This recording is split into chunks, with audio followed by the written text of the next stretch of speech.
Welcome to the Inspire to Invest podcast, where we're sharing stories from real estate investors and how investing has changed their lives. This episode of the Inspire to Invest podcast has been brought to you by Honeytree REIT and PropertyCast.io. Hey everybody, welcome to Inspire to Invest. I have Mark Bono here with me from Toronto. He is an award-winning real estate investor who began investing at the age of 24 while he was still a student. And since then, he's invested in all various forms of different real estate, not only in Canada, but also abroad. And he's currently the owner of 250 units across 40 properties worth more than $70 million. So just a few units. He was named the top 10 investor in Ontario in 2008, 9, 11, 14, and 15. And he's also Player of the Year in 2014 from the Real Estate Investment Network. He is currently focused on helping professionals and business owners grow their nest egg and their wealth by investing in value-add real estate opportunities. He's also the co-founder of Honeytree Real Estate Investment REIT, which focuses on boutique hotels and multifamily. So thank you so much for taking time out of your day to be with us here. Thanks for having me. Cool. So obviously you got started fairly young. So how did this get on your radar when you're still a student? The longer version of the story is the first time I went out looking to invest in real estate, my brother had to drive because I didn't have a driver's license yet. He was 16, I was 15, and we were looking at pooling the money that we had together to see if we could invest something. We grew up in Muskoka, and so basically, if you can imagine, I mean, back then, of course, there was no MLS online. There was no internet at the time. So it was the books that would come out every Thursday to the real estate brokerages. And so imagine a 15 and a 60-year-old kid coming into a real estate brokerage asking about buying some real estate. And they were kind enough to give us sort of an outdated book and let us go take a look. We looked and basically decided very quickly that while we might be able to afford a bush lot, there really wasn't much that we could do with it. So we kind of shelved that for a few years. Yeah, that's really interesting. So I guess in terms of your first acquisition then at the ripe old age of 24, what was that? And then how did you kind of leverage that to scale into other things? Yeah, so that was a property here in Toronto. I was actually still a student, and so my brother and I decided we were going to try to tackle this real estate thing again. And of course, I mean, we're not from a real estate family. I'm not even quite sure how we got this into our heads, but we decided we were going to try and tackle the real estate thing again. So we looked at like buying a two-bedroom condo. I would live in one, get a roommate for the other. The math didn't quite pencil out on that, so we shelved that for another year. And I was talking to a roommate at the time, my roommate, and we decided to go out and take a look again. We ended up finding a three-bedroom semi that we ended up buying, which was an interesting story. And we ended up buying that. And of course, I remember calling my dad up the next day and saying, "Great news, we bought a house." He said, "Hey, that's fantastic." And like any 24-year-old kid at the time, I said, "So all I need you to do is co-sign on the mortgage." Of course. My dad says, "I'm not going to do that." And I said, "What do you mean?" He says, "Mark, I've never been in debt in my life. I've never had a mortgage. I'm certainly not going to start with you." And to which I said, "Well, Craig's dad is going to co-sign the mortgage." And my dad says, well, that's good for Craig, but I'm still not going to co-sign a mortgage for you." And then I said, "But we've already bought the house." My dad says, "Well, you should have thought of this sooner." So that was the first. So I ended up calling my brother, and like I said, he's a year and a half older than me, and he had recently graduated, and called him up and said, "Hey, do you want to invest in a house?" And he said, "Sure."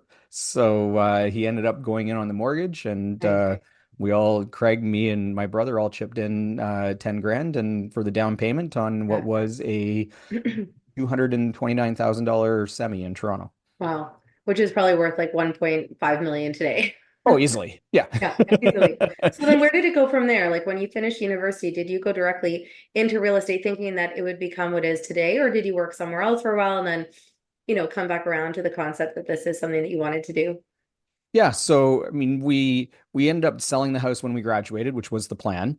Yeah, What wasn't the plan was, I mean, we thought we'd get a couple of classmates in there. We'd be in there for the 3 remaining years that we had in the program, yeah, and then we sell when we graduated. I think we had 18 different people roll through that house over 3 years because, of course, yeah, students are just so mobile. But we sold the property. I went and played in the real world. I actually am a chiropractor, so bought a clinic and was doing that and paid off some student loans. And then a few years later, started investing with my brother. yeah. Interesting. You're not the first chiropractor turned real estate investor that I know. Interesting. I'd like to meet the other one. Yeah, I can definitely introduce you. They're actually a realtor with Rec Media or Rec Now, so maybe you know them kind of through the grapevine and stuff like that. But yeah, definitely some parallel there. So obviously you're working as a chiropractor now. You've kind of got this business underway. So where then did this $70 million portfolio come from? Because obviously that's like a got to be a big journey, right? Yeah, so I mean, my brother and I started, and we started buying student rentals and townhouses, and we sort of looked at it as we were buying the student rentals for cash flow and Yeah. the townhomes for appreciation. We sort of did Right. like buy a student rental, buy a townhouse, buy a student Oh, rental, buy a there you go. townhouse, Yeah. and so we started doing that, and then graduated from there. I started buying some duplexes, and then ended up buying some multifamily buildings. Kind of took a break about a decade ago, actually. Took a break when I sold my clinics. Well, I gave away my clinics, but when I stopped with the clinics, took a break and yeah, sort of retired. At that point, I had probably a little over 100 doors under my belt. And the plan was to basically retire and live off of those. Yeah. And then my current partner, Dave, we were introduced by a mutual property manager, so that we should sort of meet up and see what happened. Yeah. He wanted to partner up right away. Admittedly, I resisted for the first few years because I still didn't wasn't planning on getting back into the real estate world. But eventually, after a couple of years, I started seeing people that I was ahead of sort of catch up and surpass me in terms of the number of units and the size of portfolio that they had. I guess I'm a little bit of a competitive person, so I decided to get back into it. So started back in working with Dave and some other partners, and we went out and we bought a number of multifamily properties and now hotels. Yeah, awesome. So I guess were you focusing your portfolio primarily in the GTA at that point in time, or were you looking outside as well? So initially it was actually Simcoe County, Barrie and Aurelia that we started, Okay. then moved down into Hamilton. From there, actually, I went out west to Edmonton and then even northeastern BC. Nice. Yeah, I'm always curious because obviously the price point in Toronto is high and it's probably the highest now that it's ever been. So I'm always curious to see if people, started here, if they did kind of go outside of their own backyard.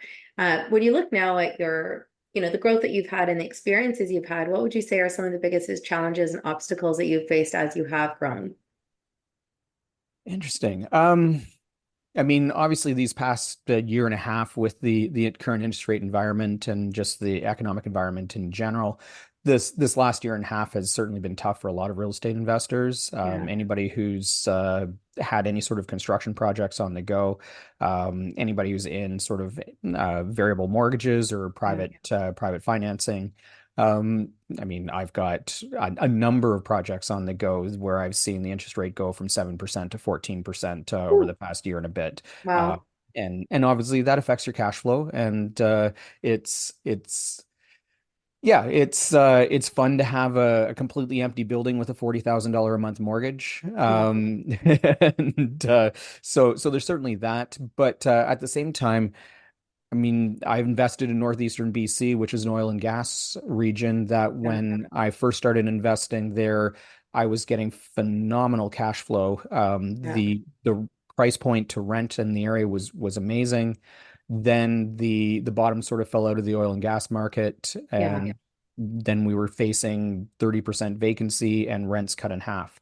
yeah. So I've seen a lot of sort of ups and downs. I mean, I've lived through what was the gold rush of 2020 and 2021 when it came to real estate, and saw property values appreciate significantly, and that posed its own problems from a Yeah, standpoint of I was out there trying to acquire properties when everybody was just going crazy over them. yeah, So yeah. It's I've been through a lot, and it just happens when you've been doing this for 26 years, 27 Yeah. years now. So what would you say are some of the biggest lessons that come out of that? Because obviously, I think what we're seeing now is a lot of these companies that started and maybe just more in their infancy, because it's been in the last, say, 3 to 5 years or something, and some of them are folding, and there's a lot of distress happening and stuff like that. So when you did experience something like interest rates doubling, going from 7 to 14, or like going through that oil and gas bust kind of in like the 2015, 2016, like how did you manage that to overcome it and then come out successfully on the other side? So I think the main thing, I mean, a smart person once said real estate is a get rich slow play. And the thing is to take it slow. A lot of the people right now that are having difficulty are the people that tried to go too fast. Yeah, And they didn't have the financial resources, the financial wherewithal within them to yeah, be able to survive. I mean, I've sold a couple properties in the past couple of years in order to generate additional capital so that I can pay mortgages and pay yeah, lenders and pay construction and all that sort of stuff. If I didn't have that base where I had a number of properties that have been paying off their mortgages for the past 10, 15, 20 years, yeah, then it would be very difficult for me. I yeah, don't like selling the properties, but I also know that to sell a property today to free up an extra 100,000 will allow me to make an extra two, three, 400,000 on the current properties. yeah, So it's that's the biggest thing is go slow. yeah. That'll Yeah, I do understand what you're saying. I think that that's something that I've directly seen with some of the active investors, that they scaled way too fast. And Mhm. in some instances, raised money on debt as opposed to equity. It's not sustainable. And then now a lot of the access to that kind of lending has disappeared due to different reasons. And now they're all, just walking that line, right? So anything could kind of topple them over. But flipping to the more positive side, when Yeah. you do look at your experience over the last 2.5 decades, what would you say you're most proud of? Um, wow, these are different questions than other podcasts I've been on. I mean, I'm proud of the fact that I've been able to do this and still have a great balance with my family and being Yeah, able, like, I mean, the whole point of doing this is not so you can try to make as much money as you can. It's not so yeah, that you can drive the fancy car. I mean, I've driven the fancy cars. They get boring. I mean, it's fun, for but a at the time, same yeah, time, yeah, but at the same time, I mean, you're not going to drive a Ferrari as a daily driver. yeah, I didn't buy the Ferrari. I rented the Ferrari when I was in Italy. It was a blast, but yeah, I drive a 10-year-old Jeep now. yeah, I mean, yeah, it's but so I mean, I do this for my family. I do this so that I can have spend time with my family. I mean, starting the REIT was something that I didn't have to do, but I did it because I wanted to really pass on that legacy to my kids and potentially my future grandkids. yeah, yeah. And I think that's what it's all about. Like a lot of people talk about return on investment, but at the end of the day, it's really the return on time that I think matters more than anything. And, Mhm. obviously, if you can then leave that legacy for your family as well, then that's just the icing on the cake. So on that note, we're just going to take a really brief break for a word from our sponsors, and we'll be right back. Have you always wanted to invest in real estate to build long-term wealth? Start today with just $10,000. Introducing Honeytree Real Estate Investment Trust. Welcome to the Temple Building, a mixed-use 0.48-acre site with 25 residential tenants and 5 retail spaces. In the heart of Brantford, Ontario, this property was purchased for $5.8 million and was recently appraised for $6.470 million and an instant investor upside of $670,000. Honeytree is taking on a light value-add strategy, adding AC, laundry, and Energy Star efficient appliances. Coming soon to Honeytree Real Estate Investment Trust. For more information, go to honeytreegrow.ca.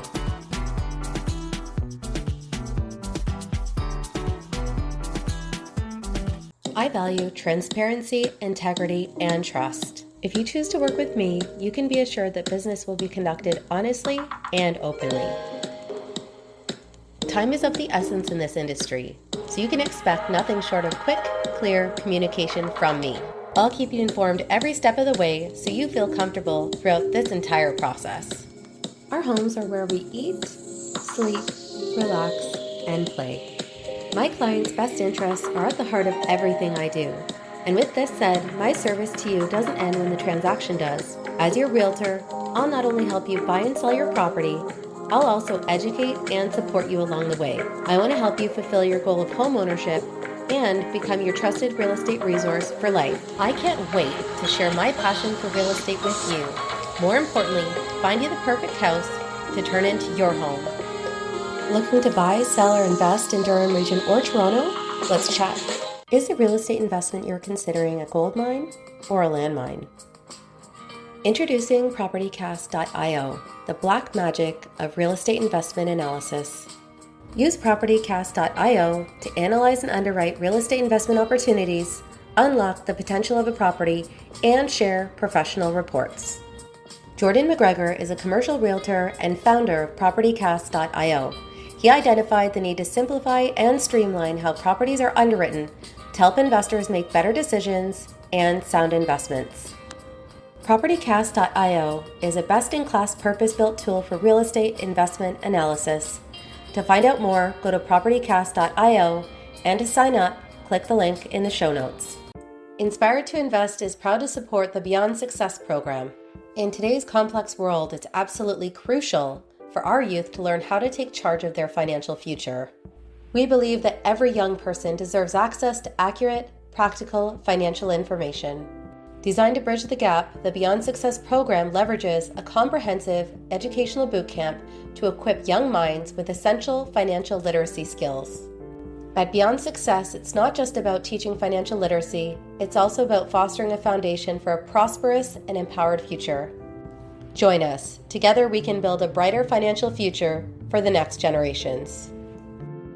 Join us. Together we can build a brighter financial future for the next generations. Hey everybody, welcome back to Inspired to Invest. I have Mark Bono here with me. He is the co-founder of Honeytree Real Estate Investment Trust. And I think he's kind of touched a little bit of everything. And he's here still today. So I think that speaks volumes. One of the things that I really love to ask real estate investors on my show is, what's the craziest thing that you've experienced as a real estate investor? Oh, the stories I could tell. Or like the top two, if you can narrow them down. Yeah, well, I mean, so one all is one that we finally are just coming through the other side of right now, which was we bought an 18-unit building in Hamilton in January. We closed it January 11th, 2021. There were a couple of individuals in that building that let's just say had some dependency issues. Put things straight. So they did not pay rent from the day that we bought the building. They were actively dealing drugs out of the unit. They single-handedly caused a lot of other tenants to leave the building, working with landlord tenant board to try to get them out, Yeah. taking months and months and months. Finally, after about a year and a half, we finally had a judgment against them, and in order to have them evicted, only to have the individual who was on the lease pass away from an overdose, which you think would actually help the situation because they're dead. Yeah. And their next of kin signed documents to have us take over the unit, Yeah. only for one of his friends to claim to have been a occupant of that unit. So then we had to start the process all over again to have his friend evicted, the entire time not Wow. paying rent, the entire time inviting all their other addict friends into the building, again Yeah. dealing drugs out of the building, all sorts of nastiness going on. Yeah. It wasn't until January 24th, 2024 that we were finally able to evict them and get the sheriff to get them out. And we're Yeah. now like and of course we had to renovate the unit top to bottom, everything right down to the subfloor. Yeah. Yeah. Just I mean, it was just a disaster the way the Yeah. unit was left. So Wow. yeah. And I mean, it really begs the question, like, why the LTV, not only here, but there's a lot of other places, they obviously really sway towards the tenants.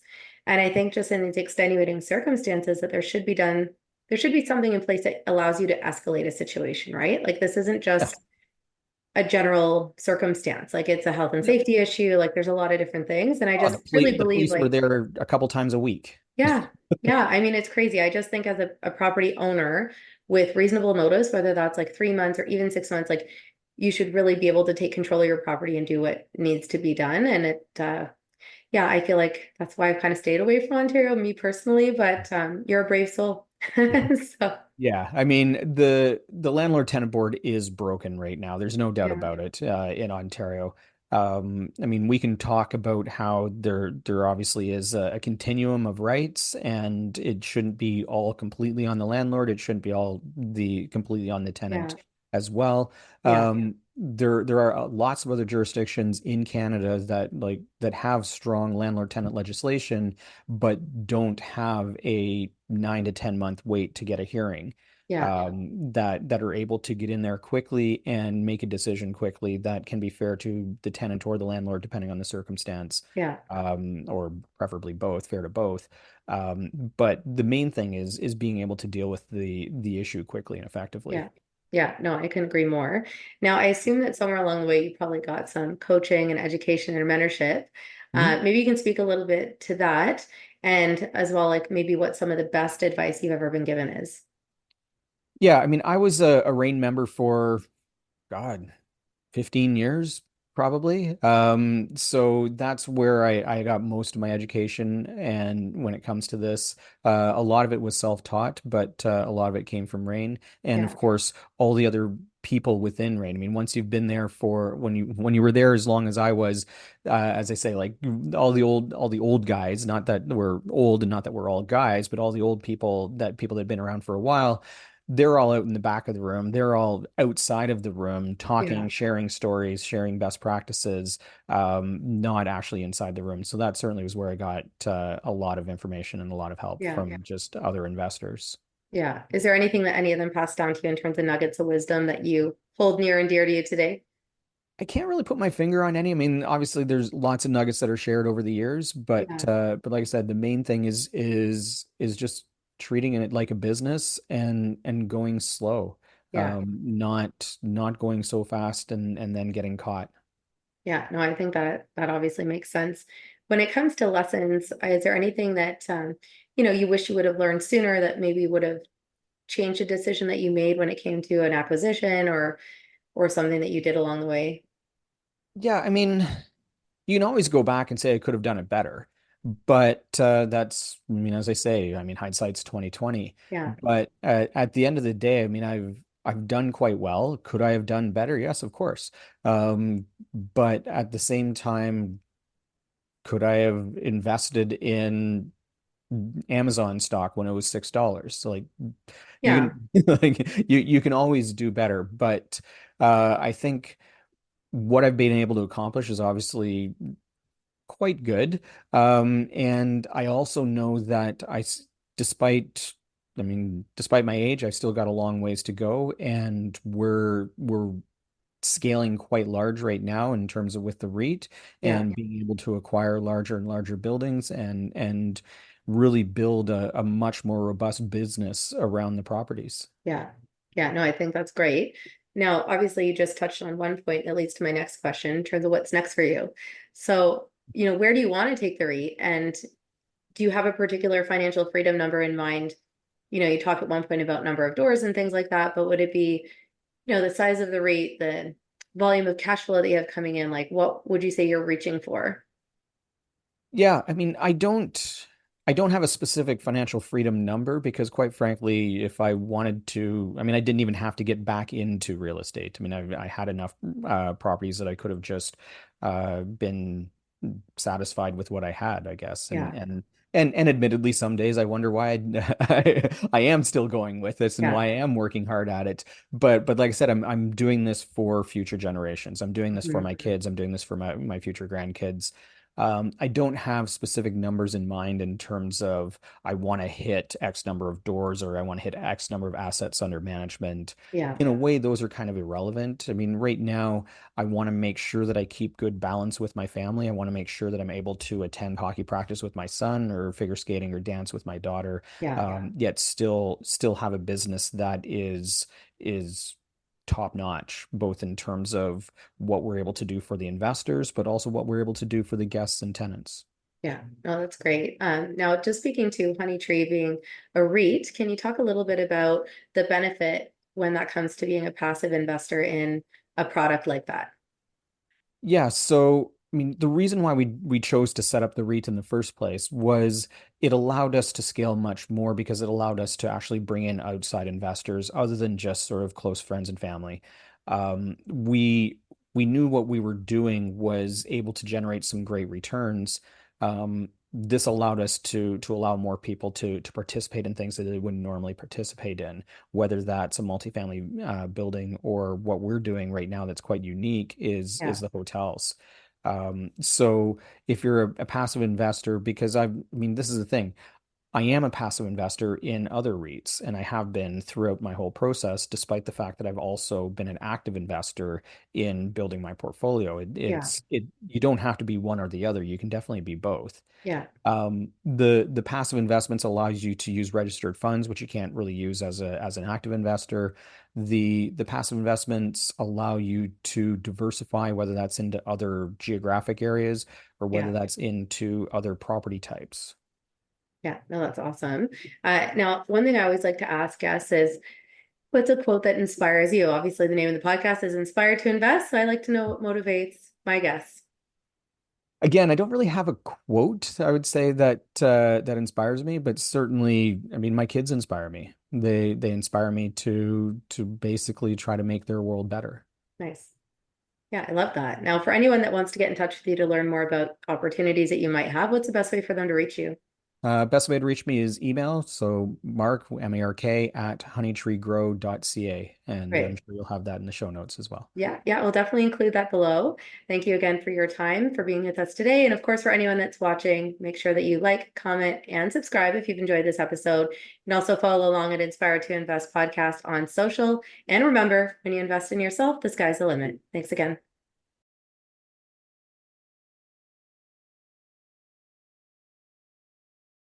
The views represented on this podcast are for general information. Thank you to Honeytree only REIT and and does PropertyCast not IO constitute for bringing you investment this or other episode of professional Inspired advice to or an Invest. offering Of securities. The host and guests featured on Inspired to Invest make no representations as to the performance of any particular investment. Should you decide to make an investment, you are responsible for conducting your own review and analysis. It is recommended that you obtain independent legal, accounting, and tax advice from licensed professionals.